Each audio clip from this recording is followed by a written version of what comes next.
Thank you very much and good morning. In my country, when you greet Jeff, you do expect something back, like a response of some kind. Like when you say good morning, people should respond, but I think maybe I'm in a different country. Good morning again. Thank you very much to the organizers for having made it possible for us to be here. I'd like to particularly thank the Journalists and the Writers Foundation, the Peace Islands Institute, and the Turquoise Harmony Institute, which works from South Africa.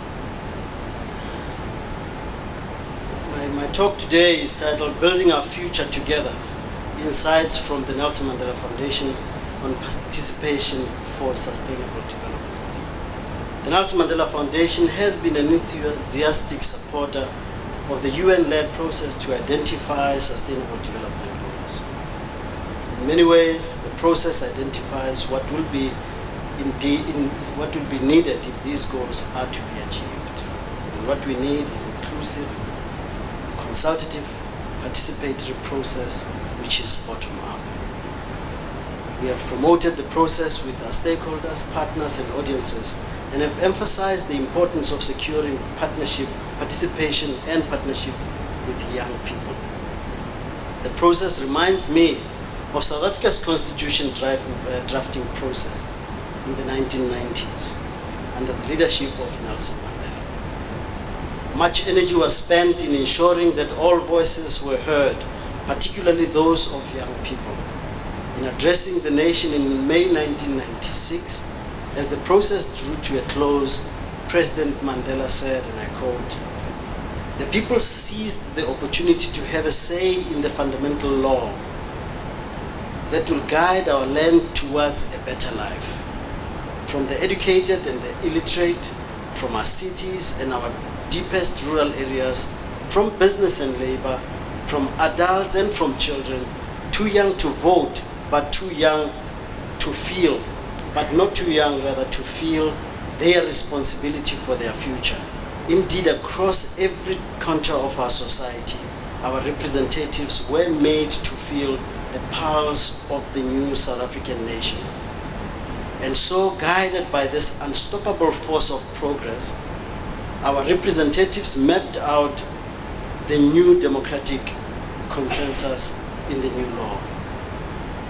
Similarly, the challenge with the SDG process is to feel the pulse of humanity, especially that of youth, and to harness the energies required to strengthen that pulse. Institutions, of course, will play a critical role in this endeavor. Again and again, we have seen the correlation between successful development and well-functioning institutions. Nations which build inclusive and participatory institutions find success. Nations weighed down by exclusive and extractive institutions do not. In South Africa today, this is arguably our primary challenge. The Nelson Mandela Foundation has made institution building one of the key issues for its dialogue and advocacy program for the next 3 years. Civil society in South Africa is experiencing difficult times. Funding environments are harsh, skills are scarce, relations with the state and with the private sector are often strained. Economic growth is slow, community-based organizations survive from hand to mouth. Many non-governmental organizations are failing. My sense is that these conditions are not unique to South Africa. The dynamics are familiar in many parts of the world. In this context, it is vital that we pay special attention to building more and strengthening existing institutions of civil society. From the experience of the Nelson Mandela Foundation, 3 strategies are of primary importance. First, institutions of civil society must learn to work together more effectively. Too often we compete with one another for funding, skills, stakeholders and audiences. We don't find synergies. We don't share resources. We don't create the momentum that joint endeavor so often secures. Secondly, institutions of civil society must learn to create partnerships with state institutions and private sector. Given the nature of the challenges confronting the world today, intersectoral work is essential. And thirdly, institutions of civil society must prioritize good governance. Too often than not, the basics of accountability, transparency, and efficiency are neglected. In my organization, the Nelson Mandela Foundation, these three are regarded as fundamental building blocks. And I'd like to spend a few minutes just on this. First one, on civil society partnerships. We work closely with the Ahmed Kathrada Foundation on race and identity, including work that we do on xenophobia. You'd remember that Ahmed Kathrada spent 26 years in prison in Robben Island with Nelson Mandela. The second one, partnerships with the state. We have de-acidified Nelson Mandela's original papers with the help of, in collaboration with the government of the US and South African government. Intersectoral partnerships predominantly are on Mandela Day. The foundation helps create platforms for the state, civil society and private sector to work together to build social cohesion. And I'd like to pause here and just remind you that Nelson Mandela's birthday, which is the 18th of July, was declared in 2009 by the United Nations as the Day for Humanitarian Work. And it is that day on which we then try to create this platform and make it work for all around the world. And it's in that spirit that we also did a project this year of climbing Mount Kilimanjaro. About 34 of us climbed Mount Kilimanjaro. We had 8 CEOs. I can see that some of you are doubtful. Yes, I also climbed Kilimanjaro. I was the tallest person on the African continent for about 8 seconds. Then the tall guy stood next to me and it was over.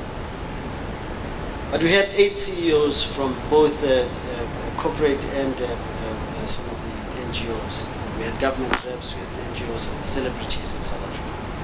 And this was to help keep girl children in school. So our target was to help keep 270,000 girls in school, for them not to miss a day of schooling because of lack of sanitary towels. So we did that both in South Africa and Tanzania. Good governance is another key strategic objective of the foundation. Through the Open Government Partnership, we participate in a civil society network to support the open government process. Inclusiveness, participation, partnership, and excellence, I would argue, are stemmed in the DNA of the Nelson Mandela Foundation and should be stemmed in every one of our institutions. We've learned from Nelson Mandela that legacy is never something simply to be received. It is always made and remade, and it lives through participation. His legacy belongs to all who believe in social justice and who strive to make it a reality for all. It is imperative that we create space for and work with everyone with a stake in that legacy. And the key question I'd like to argue is that's facing us today is, what legacy are we leaving for future generations? SDGs are there to give us that challenge and to say we can live a better world for those who are still to be born. A strong, diverse, and vibrant civil society is one of the essential building blocks for successful implementation of the SDGs. Let me close with 2 final quotes from Nelson Mandela on the role of civil society. In 1993, as South Africa moved towards its first democratic election and teetered on the brink of disaster, Nelson Mandela said, and I quote, "Use tolerance and compassion. Be inclusive, not exclusive. Build dignity and pride. Encourage freedom of expression to create a civil society for unity and peace."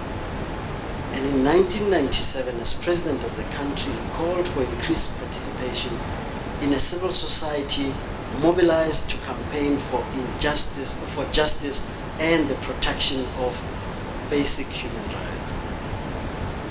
I think what the SDGs are doing is to give us that responsibility, to remind us of our responsibility to those who built the United Nations back 70 years ago, to say what kind of world are we going to live for the next 70 years.